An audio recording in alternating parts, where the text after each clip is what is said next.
Medicine কখন হয়, অ্যামিলেশন কখন হয়, সেটাও জানতে হচ্ছে।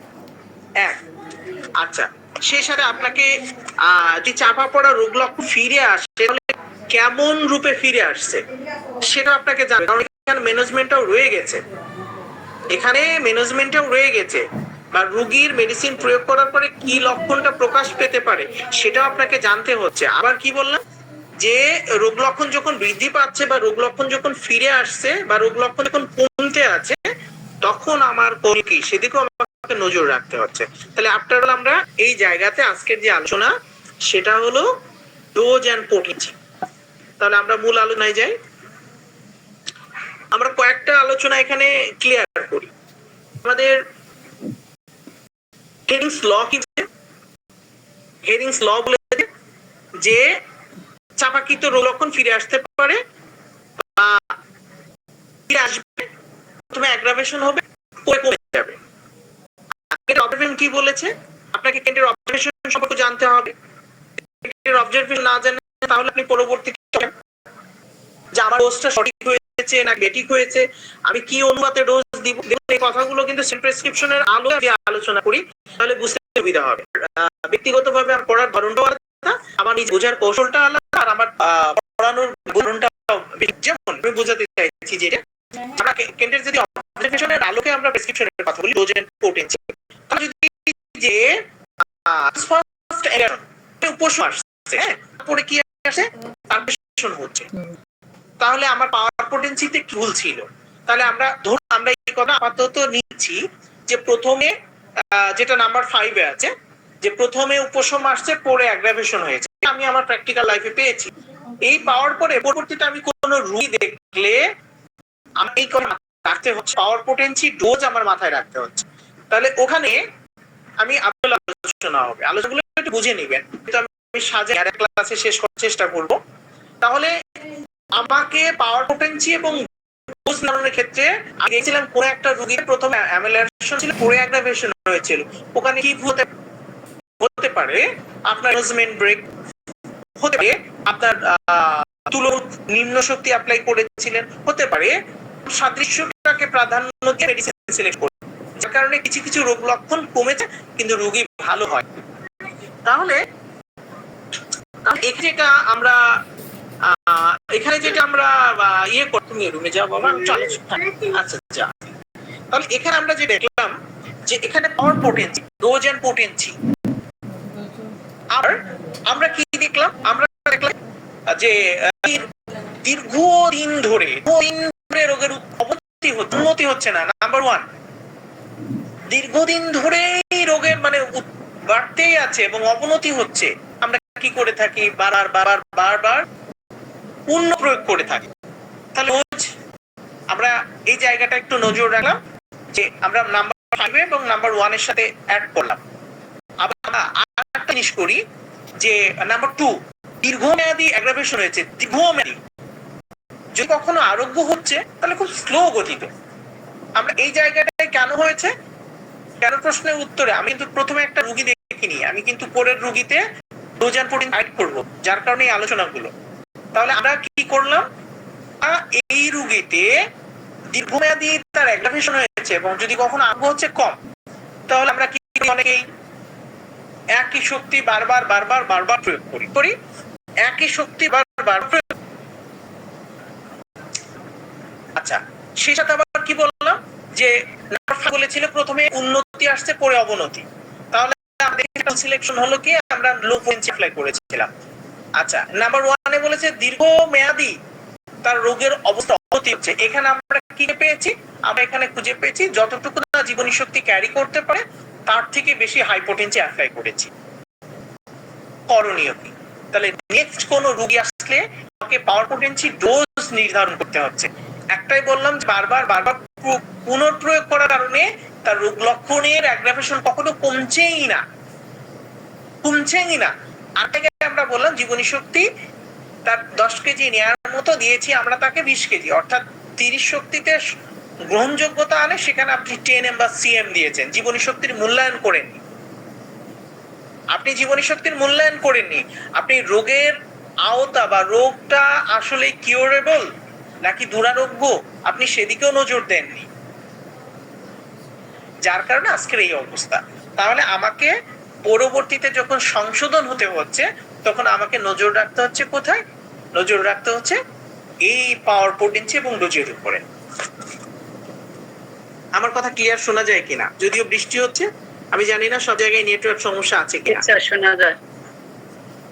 আচ্ছা, তাহলে আমি কিন্তু কয়েকটা কথা বললাম, এখানে অনেক আলোচনা আছে, সব আলোচনা হয়তো সম্ভব হবে না, তারপরে যতটুকু আছে ততটুকু নিয়ে কথা বলবো। তাহলে আমি কি বললাম?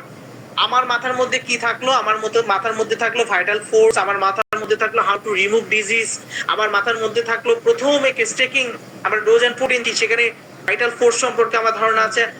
আমার সেখানে natural disease and medicinal disease সম্পর্কে ধারণা রাখতে হবে, আমাদের মেডিসিনের অ্যাগ্রাভেশন এন্ড অ্যামেলিওরেশন সম্পর্কে ধারণা রাখতে হবে, আমার ধারণা রাখতে হবে বুড অফ অ্যাডমিনিস্ট্রেশন অফ মেডিসিন সম্পর্কে আমার ধারণা রাখতে হবে, আমার ধারণা রাখতে হবে রোগী পর্যবেক্ষণ সম্পর্কে আমাকে ধারণা রাখতে হবে। আমি কিন্তু অনেক জায়গা আলোচনা করে দিয়ে যাচ্ছি। এই সব জায়গাগুলো ধারণা রাখার পরে আমার অভিজ্ঞতার আলোকে আমরা কি করব? আমরা মেডিসিন প্রয়োগ করে থাকবো। এখানে আরেকটা জিনিস আপনাকে মাথায় রাখতে হবে, most appropriate time for administration of medicine. আমাদেরকে এই জায়গাটা তো মাথায় রাখতে হবে যে আমরা কখন মেডিসিনের প্রয়োগ করব, আমরা কোন সময় মেডিসিন প্রয়োগ করব। আসলে অনেক জানার বিষয়, একটা একটা করে আলোচনা করলে হয়তো সুবিধা হতো। তাহলে আমি কি বললাম?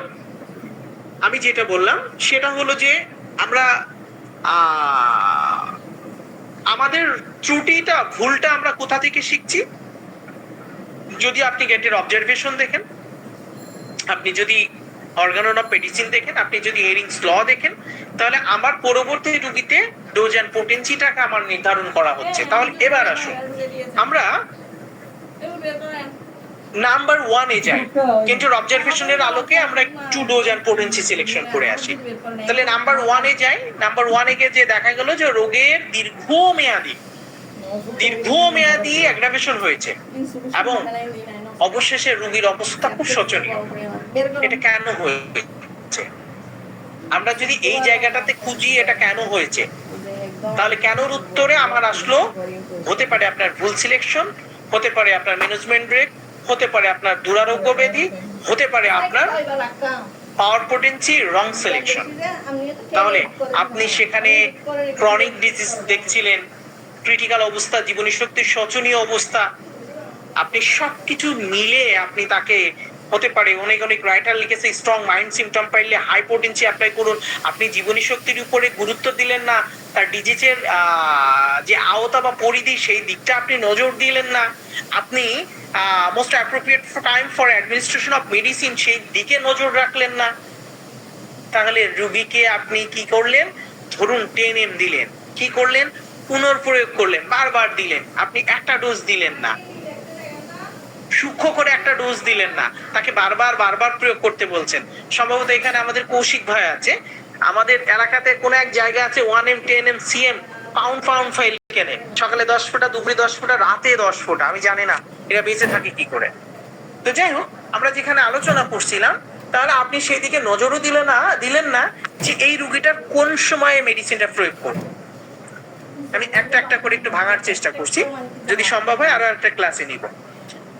তাহলে আমরা দেখলাম যে আপনি পাওয়ার পোটেন্সি, আমাদের পোটেন্সি নির্ধারণ বিষয় নিয়ে কথা আসছে। তাহলে আমরা নাম্বার 1 এ দেখলাম যে দীর্ঘমেয়াদী, আমি একটা রোগীকে মেডিসিন অ্যাপ্লাই করেছিলাম, এত বাজে অবস্থা হয়ে গেল যে সে আর ভালো নেই। ভুল ছিল কি? পাওয়ার পোটেন্সি। তাহলে জীবনী শক্তির উপরে মূল্যায়ন করেন, জীবনী শক্তির মূল্যায়ন করলেন না, আপনি না করে তাকে হাই পোটেন্সি দিয়েছিলেন। তাহলে এখানে আমার করণীয় কি? এখানে আমার অবশ্যই জীবনী শক্তির উপরে বেস করে, ডিজিজের উপরে বেস করে আপনাকে অবশ্যই লো পোটেন্সি অ্যাপ্লাই করা উচিত বা উচিত ছিল।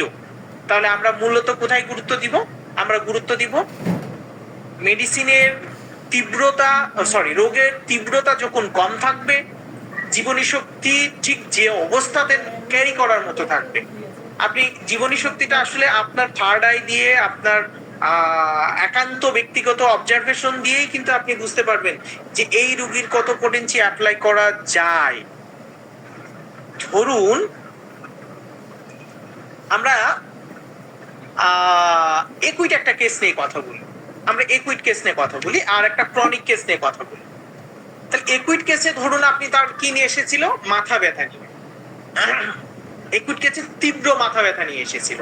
উত্তেজক কারণ কি ছিল? রৌদ্রে, গরমে থাকা। উত্তেজক কারণ ছিল রৌদ্রে বা গরমে থাকা বা রৌদ্রে থাকা। একুইট একটা কেস। তাহলে আপনার পাওয়ার পটেন্সি কি আসলো? ধরুন টোটালিটি অফ সিম্পটম ভ্যালু দিয়ে আপনি নিলেন কি ন্যাট্রামিওর। তাহলে ন্যাট্রামিওর কি তাকে প্রয়োগ করবে? সে ঠিক মধ্য দুপুর বেলা আপনার চেম্বারে এসেছে, মধ্য দুপুরে। তাহলে আপনি এই যে পাওয়ার পটেন্সি ডোজ আপনি যেহেতু দেখলেন একুইট কেস, একুইট কেসে আপনার জীবনী শক্তি কতটা দুর্বল থাকে আপনি জানেন না। আপনি কি করলেন? স্ট্রং সিম্পটম পেলেন, ন্যাট্রামিওর দিলেন 10 ml, দিলেন 50 ml অথবা সিএম, বা দিলেন আপনি উচ্চ পটেন্সি আপনি দিলেন।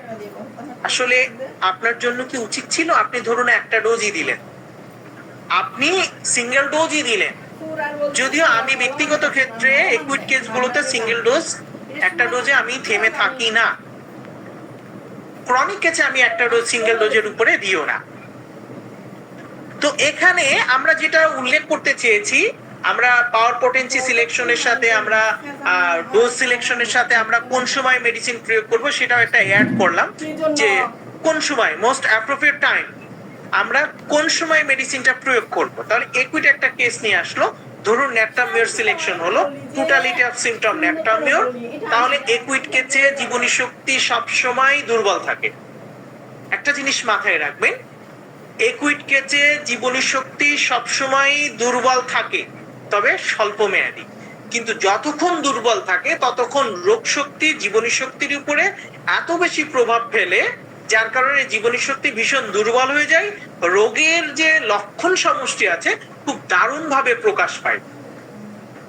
আপনি ফর এক্সাম্পল অ্যাকোনাইটের দিকে তাকান, আপনি বেলোডোনার দিকে তাকান, এলিয়ান সিফার দিকে তাকান, রাস্টক্সের দিকে তাকান, এই রিসেন্ট জ্বরের দিকে তাকান, দেখুন জীবনী শক্তি কতটা নিম্নমুখী হলে এত বেশি অসুস্থ বা জীবনী শক্তির অস্বাভাবিক লক্ষণ প্রকাশ করে।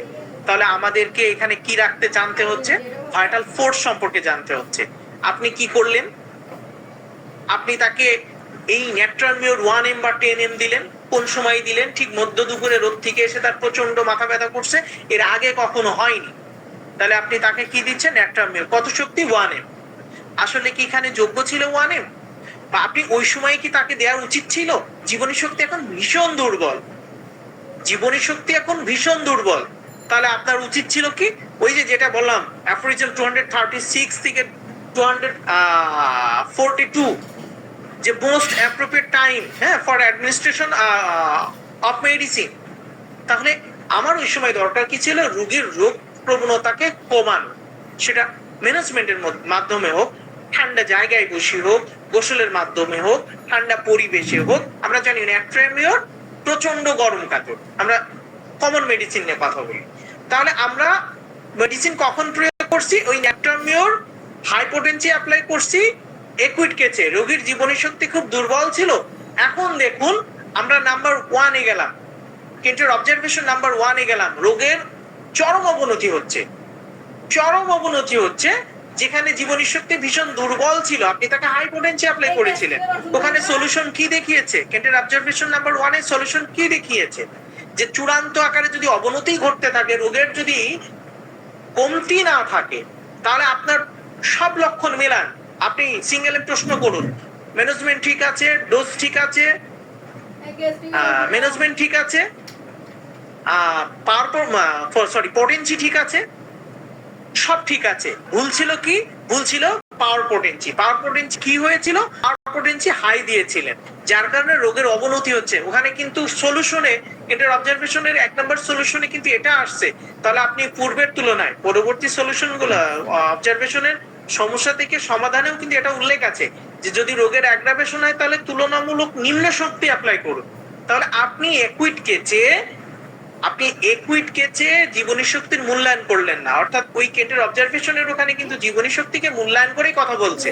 তাহলে আপনি জীবনী শক্তিকে মূল্যায়ন করলেন না, আপনি হাইপোটেনসি অ্যাপ্লাই করলেন, আপনি মোস্ট অ্যাপ্রোপ্রিয়েট টাইমটাকে আপনি ভ্যালু দিলেন না, না দিয়ে ওই অ্যাগ্রাভেশন টাইমে আপনি তাকে ন্যাট্রামিওর 1m বা 10m বা cm দিলেন যে স্ট্রং সিমটম আমি পেয়েছি। তাহলে রোগীর অবস্থা উন্নতি যাবে নাকি অবনতি যাবে? উন্নতি যাবে নাকি অবনতি যাবে? তাহলে অবশ্যই অবনতির দিকে যাবে, কারণ আমরা এখানে যেটা বললাম যে 236 থেকে 242 পর্যন্ত আপনাদের একটু দেখতে হবে, আপনাকে দেখতে হবে ভাইটাল ফোর্স সম্পর্কে। আপনি যদি এগুলো না জানেন, না বুঝতে চান, তাহলে অবশ্যই রোগের অবস্থা শোচনীয় হবে, ছাড়া উন্নতি হবে না। তাহলে আমরা কি বললাম যে জীবনী শক্তির যদি দুর্বল হয়, জীবনী শক্তি, আমি খুব সংক্ষেপে, যেহেতু এই যে বললাম না আপনাদের একটা ক্লাস বা দুইটা ক্লাস, একটা ক্লাসই হবে, দুইটা ক্লাস হয়তো নিয়ে আমার পক্ষে সম্ভব হবে না, তারপরে চেষ্টা করব। জীবনী শক্তি যদি দুর্বল হয়, তাহলে সেখানে অবশ্যই পাওয়ার পোটেন্সি আপনাকে কি করতে হবে? পাওয়ার পোটেন্সি লো দিতে হবে। এবার আমরা সেম লক্ষণে বিপরীতে যাই। আমরা অবজারভেশন নাম্বার 5 এ কি দেখেছিলাম? অবজারভেশন নাম্বার 5 এ দেখেছিলাম কনট্রাস্ট অ্যামেলিওরেশন। প্রথমে এসেছিল কি? উপশম। পরবর্তীতে কি এসেছিল? অ্যাগ্রাভেশন। কেন হয়েছিল? আপনি ডোজ পোটেন্সি নির্ধারণ ঠিক ছিল, ম্যানেজমেন্ট ঠিক ছিল, আপনার এ টু জেড ঠিক ছিল, তাহলে ভুলটা কোথায় হলো? ভুলটা হলো, দেখলাম আমরা পোটেন্সিও ঠিক ছিল, ভুলটা হলো আমার কোথায়? পাওয়ার সিলেকশনে। আমরা তুলনামূলক নিম্ন শক্তি অ্যাপ্লাই করেছিলাম, যার কারণে নিম্ন শক্তি প্রথমত তাকে ভালো রাখলো, পরবর্তীতে তখন আবার তাকে অ্যাগ্রাভেশন আনলো। তাহলে আমরা এই জায়গাটাতে যদি একুইট কেস নিয়ে কথা বলছি, একুইট নিয়ে কথা বলি, পরবর্তী ক্রনিক কেস নিয়ে কথা বলবো, তাহলে এই জায়গাটাতে যদি আমরা দেখি যে রোগী প্রথমে ভালো ছিল, সবকিছু ঠিক আছে, পরে আবার অ্যাগ্রাভেশন হলো, তাহলে ভুলটা কোথায় ছিল? পোটেন্সি নির্ধারণ ঠিক আছে। ধরুন আমরা ন্যাট্রামিওরের কথাই বলি, ন্যাট্রামিওর নিয়ে চলছিলাম, ধরুন আমরা ন্যাট্রামের কথা বলছি, তাহলে প্রথমে উপশম আসলো, মাথা ব্যথা কমলো, আপনি মোস্ট অ্যাপ্রোপ্রিয়েট টাইমটাকে ভ্যালু দিয়েছেন, আপনি জীবনী শক্তিটাকে ভ্যালু দিয়েছেন, দিতে যে আপনি দেখা যাচ্ছে কি সিলেকশন করছেন? সিলেকশন করেছেন ন্যাট্রামিওর, দিচ্ছেন কত? 6 পোটেন্সি।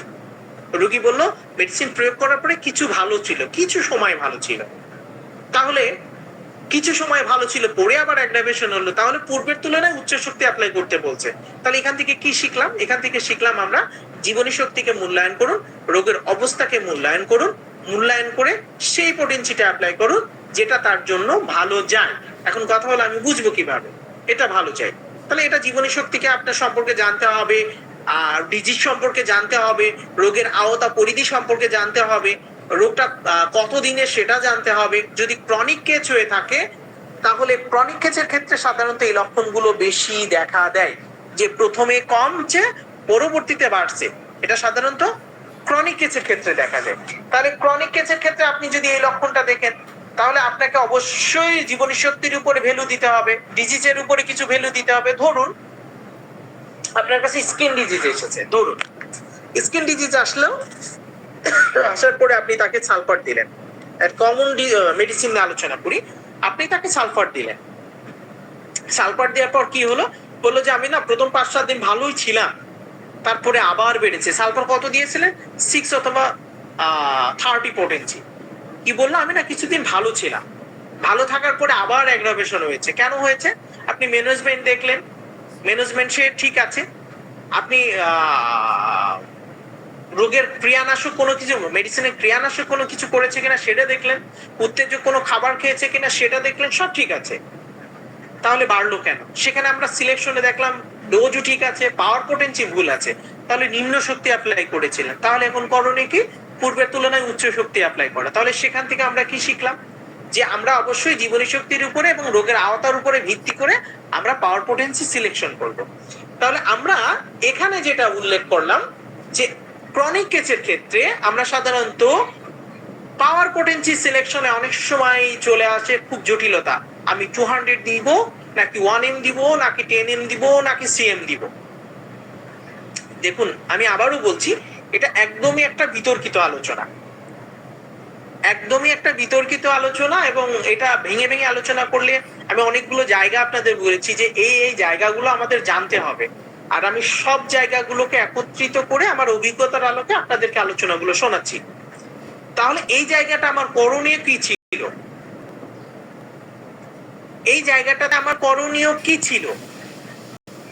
যে প্রথমে উপশম আসলো পারপোটেন্সি কম, তাহলে পরবর্তী হাইপোটেন্সি কি শিখলাম? জীবনী শক্তির উপর গুরুত্ব, রোগের আওতা। আপনি স্কিন ডিজিজের দিকে তাকান, আপনি স্কিন ডিজিজে যদি হাইপোটেন্সি অ্যাপ্লাই করে তাহলে কি হতে পারে? স্কিন ডিজিজের অ্যাগ্রাভেশন হতে পারে। আমরা কেন্টের অবজারভেশন নাম্বার 1 এ যাই। আচ্ছা, আমরা হেরিংস লতে যাই। চাপাকৃত রোগ লক্ষণ ফিরে আসছে। ফিরে আসা মানে কি? রোগের অ্যাগ্রাভেশন হচ্ছে। তাহলে আমরা অনেক সময় কি করছি, আপনি সেই পোটেন্সিটা অ্যাপ্লাই করবেন, পাওয়ার পোটেন্সি, যেটা রোগীর জীবনী শক্তির উপরে যায়। ধরুন 20 বছরের একটা চাপাকৃত রোগ, তাকে আপনি 6 পোটেন্সি দিয়ে কতদিন ভালো রাখবেন? নাম্বার 5 ট্রান্সফাস্ট অ্যামিলিয়ারেশন। প্রথমে এসেছিল উপশম, পরবর্তীতে এসেছে আবার অ্যাগ্রাভেশন। আসলে 6 দিয়ে কি সেখানে সম্ভব? 10 বছর, 15 বছর, 20 বছরের রোগীর? তাহলে আমরা সেখানে কি বলছি, আমরা সেখানে 200 থেকে শুরু করতে পারি। এটা একান্ত আমার ব্যক্তিগত অবজারভেশন। আমি 200 এর সুযোগটা কেন রাখছি? কেন সুযোগটা রাখছি? এই জন্য রাখছি, যদি অ্যাগ্রাভেশন হয় তাহলে আমি পেছনে আসতে পারবো, যদি অ্যামেলিয়ারেশন হয় তাহলে আমি উপরে উঠতে পারবো। কেন?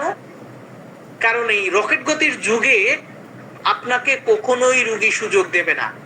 ধরুন আপনার চুলকানি হয়েছে থাই এরিয়াতে, ধরুন আপনার 3 দিন 4 দিন 5 দিন পরে যদি আপনার না কমে, এখানে আমরা যতজন ডাক্তার আছি কিছু মনে করার দরকার নেই, 54, আমি বাদে 55 জনকে দেখছি এখন। 55 জনের মধ্যে হাতে 2-1 জন হতে পারে যারা 4-5 দিনে না কমার পরে কমে যাবে না, তারপরেও তারা মলম ক্রিম মাখার জন্য বা অ্যালোপ্যাথিতে যাওয়ার জন্য উদ্গ্রীব হবে না, এমন হাতে গোনা 2-1 জন। তাহলে রকেট গতির যুগে আপনার যদি ওই স্কিন ডিজিজের রোগীর ক্ষেত্রে সিএম শক্তি অ্যাপ্লাই করেন 10M 1M high potency apply করেন, তাহলে খুব বেশি অ্যাগ্রাভেশন হবে। যদি জীবনী শক্তির মূল্যায়ন আপনার না থাকে, খুব বেশি অ্যাগ্রাভেশন হবে 3 দিন 4 দিন 5 দিন 10 দিন 15 দিন 20 দিন 1 মাস 2 মাস। আর কত সময় দেবে? অ্যাগ্রাভেশন হয়েই আছে, আপনি জীবনী শক্তির মূল্যায়ন করেননি, আপনি হাই পোটেন্সি অ্যাপ্লাই করেছিলেন, রোগের অ্যাগ্রাভেশন হচ্ছে, চূড়ান্ত অবনতি হচ্ছে, রোগী কিন্তু আপনার কাছ থেকে হারিয়ে যাচ্ছে। সেক্ষেত্রে আমি যেটা করে থাকি সাধারণত, অনেক পুরাতন হলে সেখানে আমি স্কিন ডিজিজের ক্ষেত্রে, রিউমাটিজম রোগীর ক্ষেত্রে আমি অবশ্যই 200 শক্তিটাকে বেছে নিই। এটা আমার একান্ত ব্যক্তিগত, আমি আবারও বলছি, এখানে বিতর্ক করবেন না। যদি কারো ভালো লাগে সেটা নিবেন, না লাগলে নিবেন না। আমি সেই, আর যারা শুরুতে ছিলেন তারা হয়তো বুঝতে পেরেছেন যে আমি কোন জায়গা থেকে কোন জায়গাগুলোকে গুরুত্ব দিয়েছি। তাহলে আমরা এখানে কি করছি, আমরা কিছু ডিজিজ, আমি বলেছিলাম না যে ডিজিজ সম্পর্কে আপনাকে জানতে হবে, আপনার রোগের আওতা জানতে হবে। ধরুন একটা রোগীকে আপনি ধরুন একজন মৃত্যু পথযাত্রী রোগীকে আপনি সিলেকশন করছেন যে কোনো একটা মেডিসিন, তাকে আপনি কি করছেন, তাকে আরোগ্য করতে পারবেন না। তাকে যখন আরোগ্য করতে পারবেন না, তাহলে লো পোটেন্সি সেম পোটেন্সি আপনি তাকে ঘন ঘন প্রয়োগ করেন স্বাভাবিক বা শান্তিপূর্ণ মৃত্যুর জন্য। তাহলে সেখানে আমরা ডোজে কি বললাম, যদি একুইট কেস হয়, যদি একুইট কেস হয় তাহলে আপনি কি করছেন, তাকে বারবার প্রয়োগ করে রোগীর জীবনী শক্তিটাকে বারবার ধাক্কা দিয়ে তাকে উজ্জীবিত করছেন। ধরুন জ্বর এসেছে, ধরুন, তাহলে আপনি তাকে বর্তমান সিজনে ইউপোটেরিয়া পারফো, বর্তমান সিজনে বেলেডোনা, ব্রায়োনিয়া, আপনি যাই দেন না কেন, ইনফ্লুয়েঞ্জিনাম যাই দেন না কেন, সেটাকে আপনি হতে পারে অ্যাকাউন্টস ডিস্টিলে দিয়েছেন, দিয়ে সেখানে কি করছেন, সেখানে আপনি অ্যাকাউন্টস ডিস্টিলে একটা ফোঁটা অথবা একটা দানা দিয়েছেন, ডিএনএ সেটাকে আপনি কি করছেন, হতে পারে 5 মিলি করে ঘন ঘন প্রয়োগ করছেন, সারাদিনে 4 বার 5 বার প্রয়োগ করছেন, জীবনী শক্তিকে বারবার ধাক্কা দিচ্ছেন। তাহলে ডোজের ক্ষেত্রে আমরা যদি একুইট কেস দেখি, তাহলে আমরা বারবার পুনঃপ্রয়োগ করতে পারি রোগীর জীবনী শক্তিকে উজ্জীবিত করার জন্য। আর যদি ক্রনিক কেস দেখি, তাহলে অবশ্যই আমি যেটা বললাম যে 200 থেকে আপার ডোজ আপনি পর্যায়ক্রমে যেতে পারেন, অবশ্যই সেটা সিঙ্গেল ডোজ। আর একটা জিনিস আপনাকে মাথায় রাখতে হবে যে মোস্ট অ্যাপ্রোপ্রিয়েট টাইম, রোগের যে অ্যাগ্রাভেশন সময়টা আছে সেই সময়টা ব্যতীত রোগীর মেডিসিন অ্যাপ্লাই করা। বুঝতে পেরেছেন কিনা আমার কথাগুলো? জি স্যার। আসলে এই আলোচনাগুলো ধীরে ধীরে করলে এবং একটার পর একটা মানে পার্ট বাই পার্ট করলে ভালো হয় বোঝানোর জন্য। আর পার্ট বাই পার্ট যখন করব না তখন আসলে সবগুলো মিলে যখন করব তখন একটু এলোমেলো হবে, এটা আপনাকে মেনে নিতে হবে আপনাদের। আমি জানি না যে আসলে কতটা নিতে পেরেছেন আপনারা। আর আমরা অবশ্যই ডোজের ক্ষেত্রে এবং একুইড কেচে আমি যেটা করে থাকি, একুইড কেচে আপনি যদিও বারবার পুনর্প্রয়োগের কথা কিন্তু নিষেধ আছে, কিন্তু জীবনী শক্তির ক্ষেত্রে আপনি সেম পোটেন্সিটাকে একটু বারবার প্রয়োগ করুন। আর ক্রনিকের ক্ষেত্রে আপনি অবশ্যই সিঙ্গেল ডোজ সূক্ষ্ম করে এবং যে সময় রোগীর জীবনী শক্তি ভালো থাকে, যে সময় রোগের অ্যাগ্রাভেশন না থাকে সেই সময় প্রয়োগ করুন, তাহলে সেখানে অবশ্যই ভালো একটা রেজাল্ট আনতে পারে।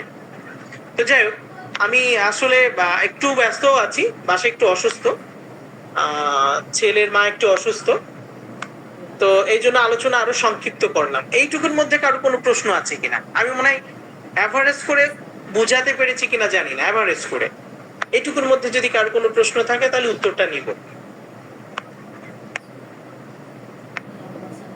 সঞ্চালিকা ম্যাম।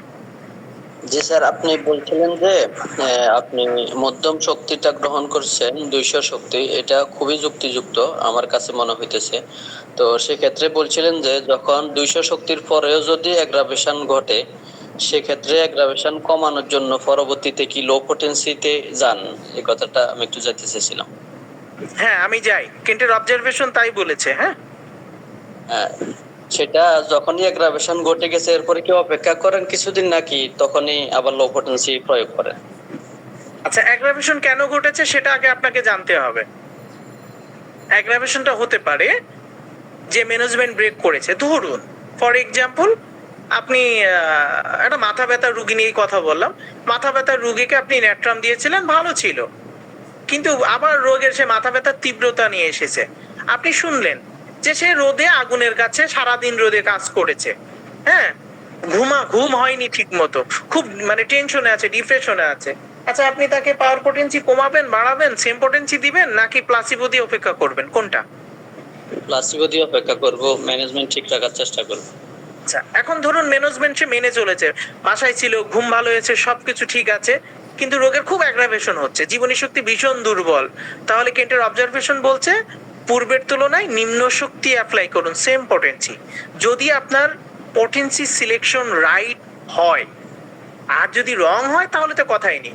যদি রাইট হয়, সব যদি ঠিক থাকে, ম্যানেজমেন্ট যদি ঠিক থাকে, রোগের ক্রিয়ানাশক যদি কিছু না, মেডিসিনের ক্রিয়ানাশক যদি কিছু না করে বসে, তাহলে যদি অ্যাগ্রাভেশন থাকতেই থাকে তাহলে পূর্বের তুলনায় নিম্ন শক্তি অ্যাপ্লাই করুন। তবে আমি এক্ষেত্রে কি করি, যারা এখানে আছে অনেকেই জানে যে আমি যদি রোগের অ্যাগ্রাভেশন নিয়ে আসে তাও আমি 2-3 দিন সময় নিই, কারণ ম্যানেজমেন্ট ব্রেক করলে 24 ঘন্টা থেকে 72 ঘন্টার মধ্যে অটোমেটিকলি সেটা অ্যামেলিয়ারেশন হয়। আপনি স্কিন ডিজিজের একটা রোগী এসেছে, সে হতে পারে তার অ্যালার্জি, যে খাবারগুলোতে অ্যালার্জি আছে সেগুলো সে খেয়েছে, তাহলে তার স্কিন ডিজিজ কি অ্যাগ্রাভেশন হবে না? তাকে 24 ঘন্টা সময় দিন, 24 থেকে 72 ঘন্টা অটোমেটিকলি কমে যাবে। যদি না কমে তাহলে বুঝুন যে আপনার সিলেকশনকৃত মেডিসিন হয় ভুল, অথবা হাই পোটেন্সি অ্যাপ্লাই করেছে, যার কারণে রোগ লক্ষণটা এই অবস্থায় ফিরে এসেছে। তাহলে সিলেকশন যদি আপনার রাইট হয়, পাওয়ার মানে পোটেন্সি যদি রাইট হয়, তাহলে পূর্বের তুলনায় লো পোটেন্সি অ্যাপ্লাই করুন, জীবনী শক্তি সক্রিয়তা পাবে। বুঝাতে পেরেছি কিনা? জি জি জি স্যার।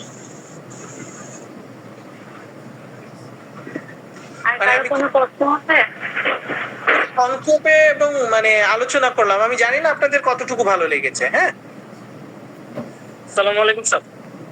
জি ওয়ালাইকুম আসসালাম। স্যার, অ্যাগ্রাভেশন কমানোর জন্য যে এই 200 শক্তির মেডিসিনটা বলছিলেন, যে এটা সঠিক প্রয়োগ সিস্টেমটা, যে অ্যাগ্রাভেশন কম হবে ন্যূনতম এই পদ্ধতিতে দিলে আর কি, এই সিস্টেমে দিলে। দেখুন, আমি এই যে বললাম না এটা খুব বিতর্কিত, আমি যেটা করে থাকি সাধারণত আমি ডিস্টিলে অথবা অনেকের ক্ষেত্রে গ্লোবিজে দিই, একুইড কেসে গ্লোবিজেও দিয়ে থাকি। তো আপনি সেখানে করতে পারেন, দেখা যাচ্ছে যে এক আউন্সের মধ্যে দিলেন, অথবা হাফ আউন্সে দিলেন, অথবা 2 গ্রামে দিলেন, সেটা আপনার একান্ত ব্যক্তিগত ব্যাপার। হ্যাঁ, আপনি দিলেন, দেওয়ার পরে সেখান থেকে আপনি জাস্ট একটা অনুপাত, আমি যেটা করে থাকি দেখা যাচ্ছে হাফ আউন্সে দিলে যদি রোগের খুব ক্রিটিক্যাল রোগী হয়ে থাকে তাহলে সেখান থেকে অর্থাৎ হাফ আউন্স মানে 15 মিলি, সেখান থেকে হয়তো আমি বললাম 5 মিলি খেতে আর বাকি ফেলে দিতে। অথবা আপনি তাকে 1 আউন্সে দিলেন 30 মিলিতে, হয়তো আপনি তাকে বললেন 5 মিলি খেতে অথবা 10 মিলি খেতে, বাকিটা ফেলে দিতে। হ্যাঁ, সূক্ষ্ম করে দিন, তাহলে আপনি একটা ডোজ দিতে পারেন ক্রনিক কেসের ক্ষেত্রে। আর যদি একুইট হয় তাহলে আপনি বলুন 5 মিলি করে ঘন ঘন খেতে, দিনে 4 বার 5 বার করে খেতে। বুঝাতে পেরেছি কিনা? জি স্যার, ধন্যবাদ। আচ্ছা, আর কারো কোনো প্রশ্ন আছে? স্যার এলেন পোটেনশি ইউজ করার নিয়ম। আমি শততমিক করি, এই জন্যই শততমিক নিয়ে আলোচনা করলাম। আমার 50 সহস্রতমিকে অভিজ্ঞতা একেবারেই নাই। নাই মানে আমার সেই হোমিওপ্যাথির জন্ম থেকে অর্থাৎ 2005 সাল থেকে আমি শততমিক নিয়ে আছি। এই ক্ষেত্রে ওনার আনসারটা আমি দিব স্বাস্থ্যতমিকের ক্ষেত্রে। অবশ্যই অবশ্যই।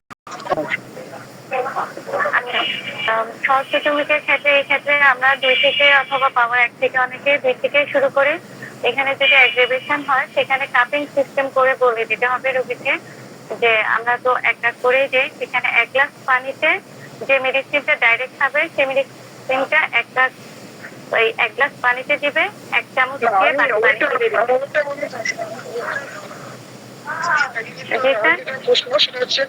একটা রোগীর রোগের কোন অবস্থায় এলেন পোটেনশিটা শুরু করা উচিত, এটাই মানে ক্রনিক বা ক্রনিক বা রোগের কি অবস্থা, ওটা তো নিয়ম। আপনি যেটা বলছেন নিয়ম, তো শুরু করবেন এটা জানেন। স্যার ওনার কথা বোঝা যাচ্ছে না।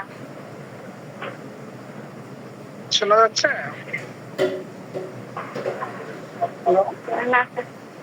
নাজমুল স্যার আপনি আলোচনা কন্টিনিউ করেন। ওনার কথা শোনা যাচ্ছে কিন্তু জড়িয়ে যাচ্ছে, অর্থাৎ ভয়েস ওখানে কেন যেন একত্রিত করে ফেলছে। মানে উনি বাতাসের মধ্যে আছে, কথাগুলো বাতাসে উড়ে যাচ্ছে। এবার কি শোনা যাচ্ছে?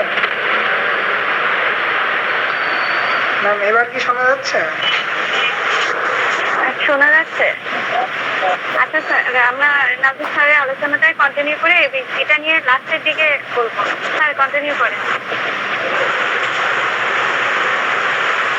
ম্যাম আজকের মতো শেষ করবো, যে বললাম না ছেলের মা একটু অসুস্থ। হ্যাঁ রনি স্যার আপনি মিউট করেন। স্যার আমি তাহলে আরেকটা কি প্রশ্ন করতে পারি? জি জি অবশ্যই করতে পারেন। স্যারের কাছে জানতে চাইছিলাম, কিছু কেস আছে যেগুলা রোগীতে একদম স্লো ভাবে থাকে, যেমন ধরুন টিউমার আর আসিল, যেটা রোগীকে হয়তো কোনো পীড়া দিচ্ছে না। এক্ষেত্রে মেডিসিন যদি সিঙ্গেল ডোজ প্রয়োগ করা হয় 200 বা 1 ml থেকে, এক্ষেত্রে কতদিন অপেক্ষা করলে মানে রেজাল্টটা অর্থাৎ মেডিসিনের ক্রিয়া শুরু হয়েছে বলে আমরা বুঝতে পারি, বা কতদিন অপেক্ষা করে এরপরে নতুন ডোজ চিন্তা করতে পারি? আচ্ছা, এখানে আপনি যেটা বললেন যে জীবনী শক্তির সক্রিয়তা বেশি, ধরুন উদাহরণস্বরূপ বললেন কি টিউমার বা আছে, এখানে জীবনী শক্তির উপরে তেমন প্রভাব ফেলে না। ধরুন আমরা গ্যাংগ্রিয়ন সিস্টেমের কথা বলছি বা ধরুন আমরা থুজার আচিল নিয়ে কথা বলছি, তাহলে আমি সেখানে পাওয়ার পোটেন্সির কথা উল্লেখ আসছে যে যদি জীবনী শক্তির উপরে মানে জীবনী শক্তি যদি ভালো থাকে তাহলে অবশ্যই আপনি সেখানে কি করুন, সেখানে আপনি হাই পোটেন্সি অ্যাপ্লাই করতে পারেন। এটা আমার ব্যক্তিগত অভিজ্ঞতা থেকে বললাম। সেই সাথে আমরা আরেকটা কথা বলেছিলাম যে জীবনী শক্তি যদি দুর্বল থাকে তাহলে মোস্ট অ্যাপ্রোপ্রিয়েট টাইমটাকে আপনি বেছে নেন যে কোন সময়ে রোগী ভালো থাকে সেই সময় আমরা মেডিসিনটা অ্যাপ্লাই করব। ওদিকে যাচ্ছে না, আমরা এদিকে আসছি। তাহলে এদিকে আসার পরে আমরা কি বললাম যে আমরা কতদিন অপেক্ষা করব। তাহলে এখানে আমরা হাইপোটেনসি অ্যাপ্লাই করেছি, ধরলাম যে আমরা হাইপোটেনসি অ্যাপ্লাই করেছি। কত শক্তি অ্যাপ্লাই করেছি? 1 m বা 10 m বা cm যাই হোক অ্যাপ্লাই করেছি। আপনার প্রশ্ন হলো আমি কতদিন অপেক্ষা করব, তাই না? যেহেতু মানে এই ধরনের রোগীর ইমপ্রুভটা দেখা যাইতে অনেক সময় লাগে।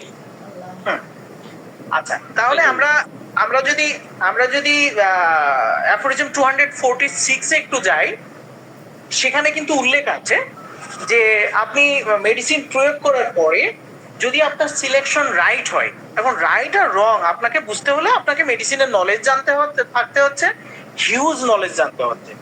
আমরা আরেকটা জিনিস আপনার মেডিসিন রাইট নাকি রং সেটা জানতে হলে আপনাকে জানতে হচ্ছে যে অ্যাগ্রাভেশন এন্ড এমিলিয়েশন জানতে হচ্ছে মেডিসিনের, তাই না?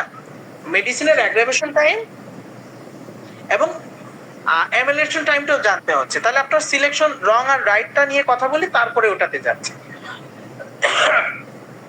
আচ্ছা, তারপরে আপনাকে জানতে হচ্ছে কি যে ন্যাচারাল ডিজিজ এন্ড মেডিসিনাল যে ডিজিজ সম্পর্কে বা ফোর্স সম্পর্কে আপনাকে জানতে হচ্ছে, যেটা সম্ভবত অ্যাফোরিজম 30 থেকে 38 পর্যন্ত আলোচনা আছে মেবি।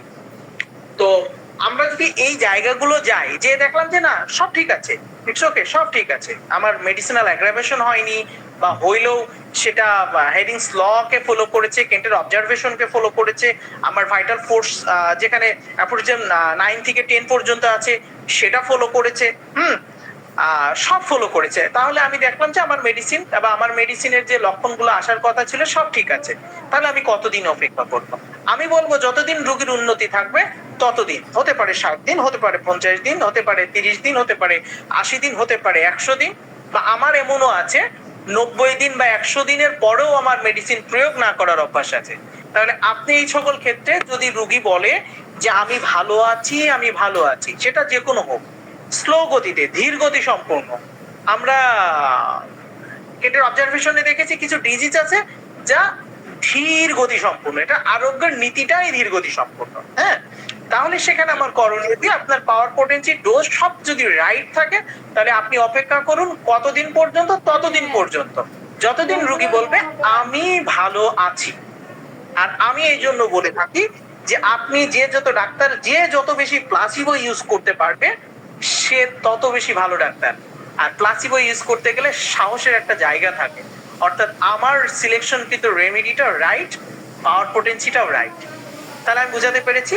ওখানে অ্যাফোরিজম 246 একটু দেখবেন, ওখানে সম্ভবত এটা নিয়ে বিস্তর আলোচনা করা আছে যে কতদিন পর্যন্ত আপনি অপেক্ষা করবেন। বুঝাতে পেরেছি স্যার?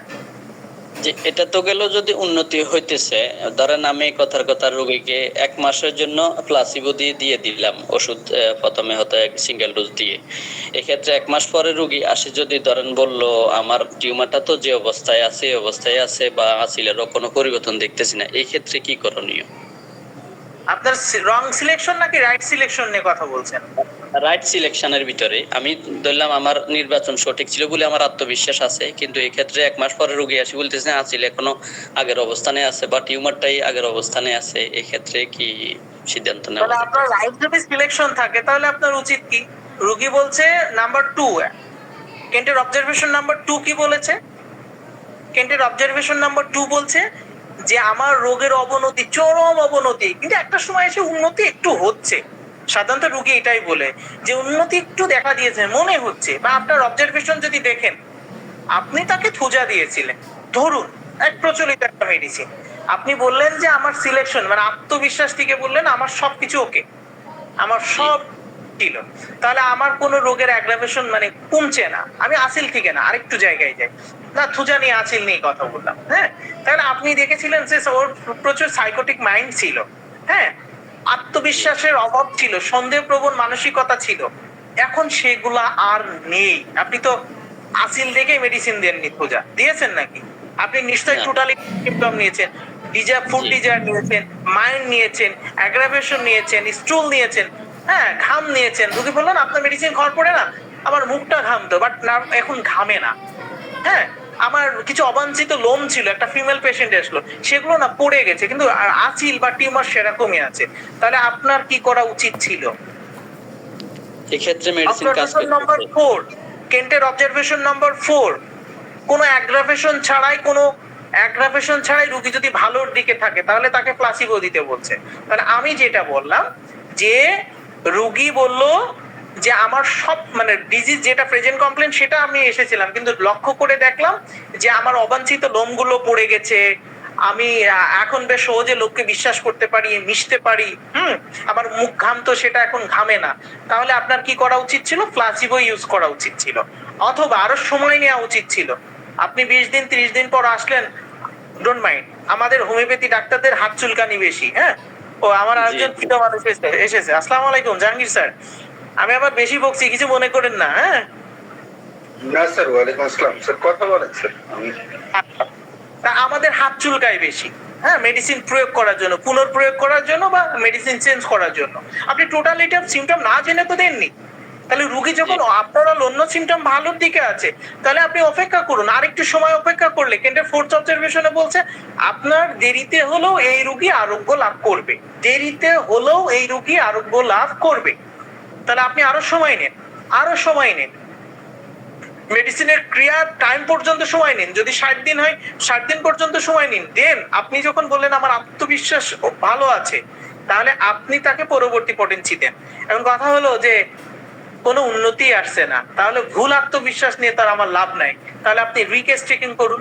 আমি বুঝাতে পেরেছি কিনা জানি না। জি স্যার, জি। আচ্ছা, জোর করে বুঝাইনি তো?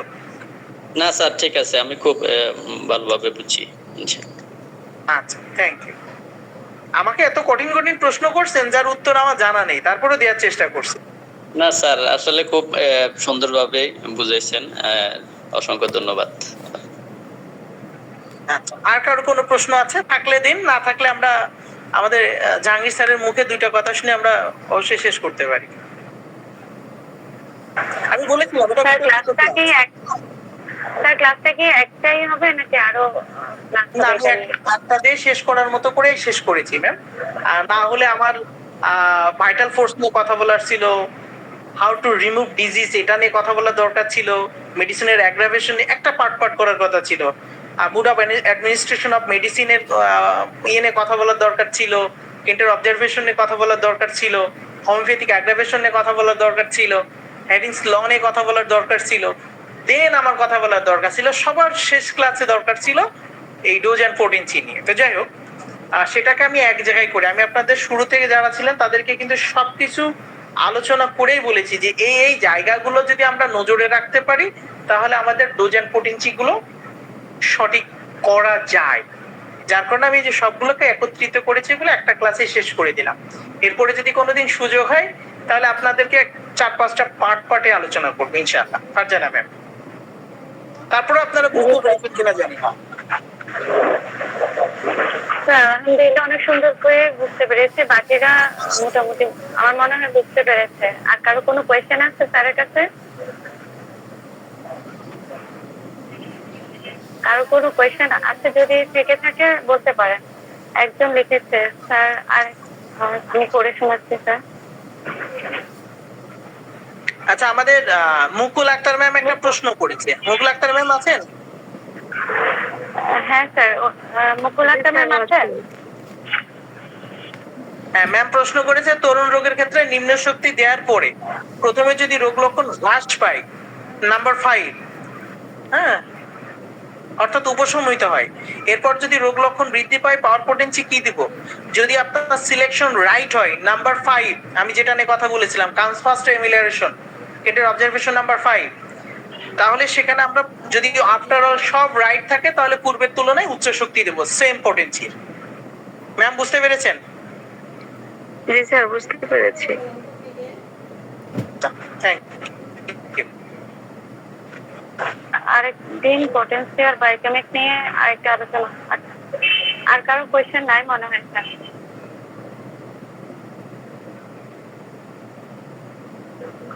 আর কারো কোনো প্রশ্ন নাই তাহলে?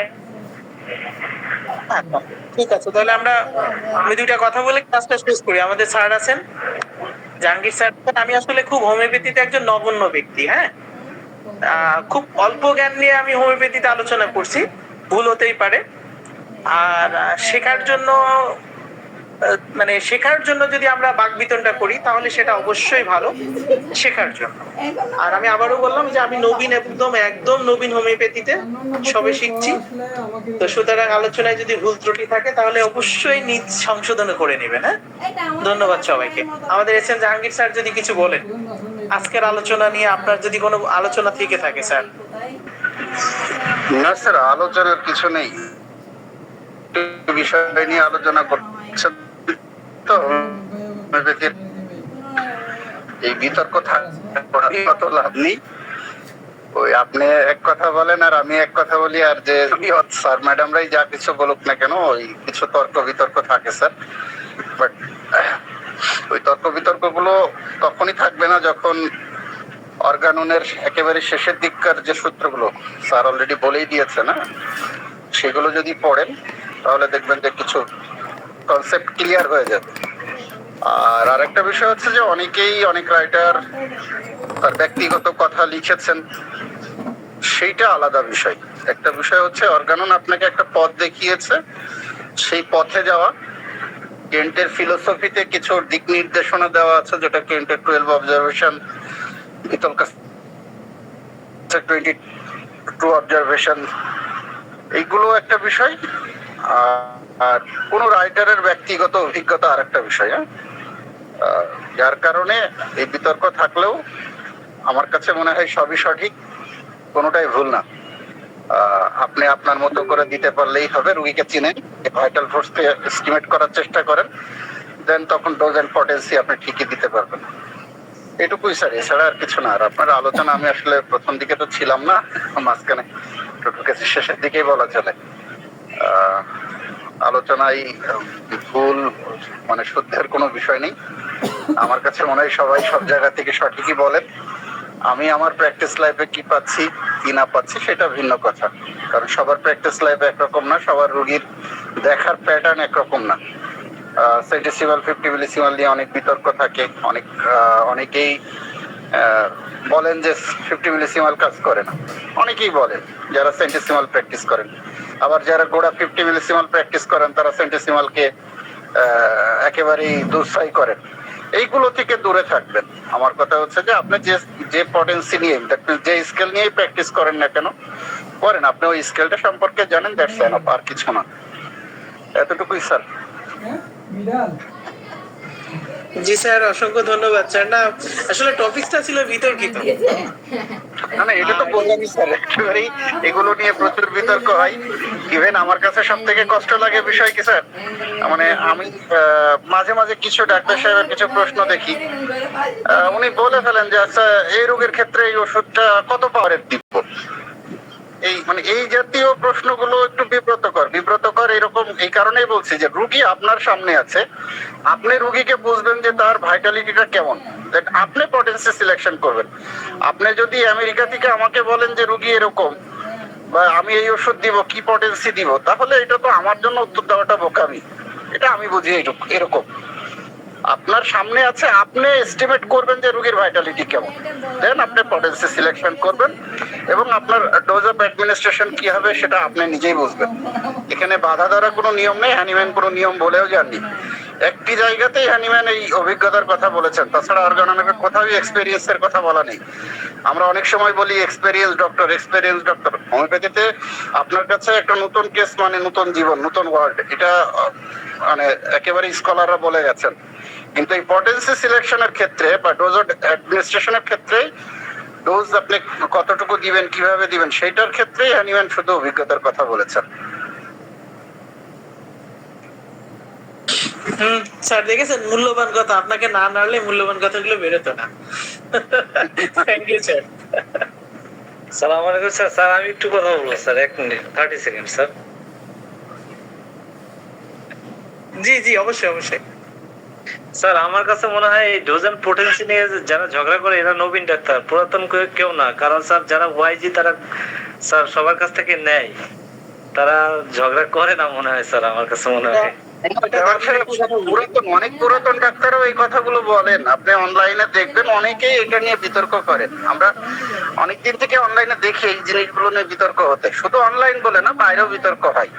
শুধু নবীন ডাক্তাররা না, বরঞ্চ আমার কাছে মনে হয় অনেক নবীন ডাক্তার আছে যারা ওই পুরাতন ডাক্তারের থেকে অনেক ভালো জানেন। উনি মানে কিছু মনে করেন, এখানে যারা আছেন আমাকে মাফ করবেন, আমাদের দেশের হোমিওপ্যাথ গুলো বা হোমিওপ্যাথিটা এরকম যে আমি এক উস্তাদের কাছে, আমার উস্তাদ নাজমুল স্যার এইভাবে দিয়েছেন যে এটা 200 দিতে হবে, এই অ্যাসিড ফস 1 m দিতে হবে, এইটা 30 দিতে হবে, আমি ওইটাই দিই। এইটা হয়ে গেছে আমাদের, এছাড়া আর কিছু না। আমরা একটু পড়লে দেখবেন যে অবশ্যই এই জিনিসগুলো ক্লিয়ার হবে। মানে ডোজ এন্ড পটেন্সি নিয়ে অনেক বই আছে, সেটা আছে, এর সাথে আপনি অর্গাননের ছাত্র সূত্রের ইন্ডিকেশন গুলো দিয়ে দিয়েছেন, এগুলো আপনারা একটু দেখবেন ক্লিয়ার হয়ে যাবে।